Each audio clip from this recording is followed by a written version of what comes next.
పేరెంట్స్ని బయటికి వెళ్తూ ఉంటారు, వాళ్ళు పెళ్ళిళ్ళకి వెళ్తుంటారు, ఫంక్షన్కి వెళ్తుంటారు. ఈ ప్రాసెస్లో వాళ్ళు చాలా ఇన్సల్ట్స్ ఫీల్ అయ్యారు.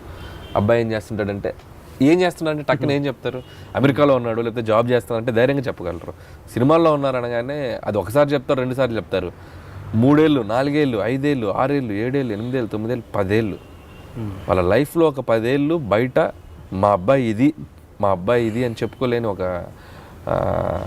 చాలా ఇది చేశారు, ఫేస్ చేశారు. నేను ఎప్పుడు చెప్తున్నవన్నీ, ఒక రోజు వస్తుంది, వెయిట్ చేయండి.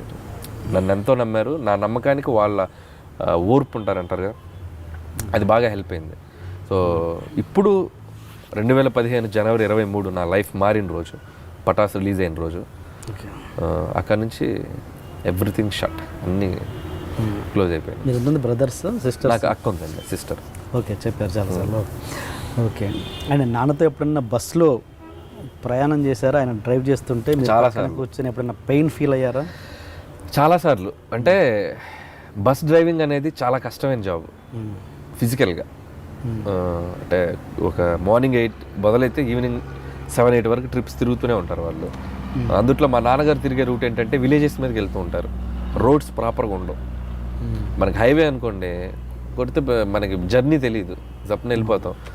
మా నాన్నగారు తిరిగే రోడ్డు విలేజెస్ మీద అవడంతో దాదాపు ఒక 15 నుంచి 20 సంవత్సరాలు ఆ రోడ్స్ మీద, గతుకుల రోడ్స్ మీద గేర్లు మారుస్తూ ఉండాలి, చేస్తూ ఉండాలి. అది చాలా టఫ్ జాబ్. అది వింటర్ ఓకే, మీకు ఎండాకాలం వస్తే మీకు ఆర్టీసీ బస్సు ఊహించుకోండి, అది ఇంజన్ పక్కన డ్రైవింగ్ సీట్ ఊహించుకోండి, అనిపిస్తుంది.